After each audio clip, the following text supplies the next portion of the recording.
Milk যেটা, অর্থাৎ এই মিল্কটা আপনার কোনো ফ্রিজিং ছাড়াই বা কোনো আপনার গরম করা মিল্ক যেটা রংপুর ডেইরি ওদের সাথে চুক্তি করা আছে, তারা প্রত্যেকদিন এই 200 ml প্রত্যেকটা বাচ্চার জন্য তারা আপনাদেরকে দিয়ে যাবে। দিয়ে গেলে আপনারা যেটা করবেন সেটা হচ্ছে প্রত্যেকটা বাচ্চা যে দুধটা খাচ্ছে এটা একটু নিশ্চিত করবেন, এবং ওরা কিন্তু আপনার এই দুধটা খাওয়ানোর পরে এই দুধের যে খালি প্যাকেটটা, এই প্যাকেট কিন্তু ওরা সংরক্ষণ করবে। উপজেলা প্রাণী সম্পদ অধিদপ্তর কর্তৃক আয়োজিত যে আমাদের সপ্তাহব্যাপী যে মেলা চলছে তার একটা অংশ হিসেবে স্কুল মিল্ক ফিডিং প্রোগ্রামে আজকে উপস্থিত আছেন আমাদের উপজেলা প্রাণী সম্পদ সংগঠন আমাদের ভেটেরিনারি সার্জন।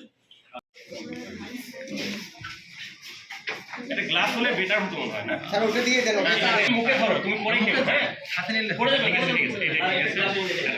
বিসমিল্লাহির রহমানির রহিম বললেন খাওয়ার অভ্যাস আছে। হ্যাঁ গুড। ঠিক আছে, থ্যাংক ইউ। কেমন লাগলো? ভালো লাগে?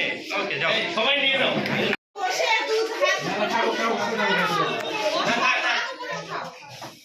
আছে জামিন আছে।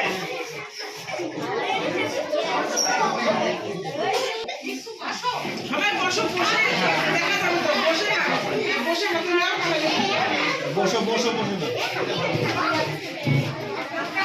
আপনি গেলেন না একটু হয়নি, এখনো সোজা হয়নি।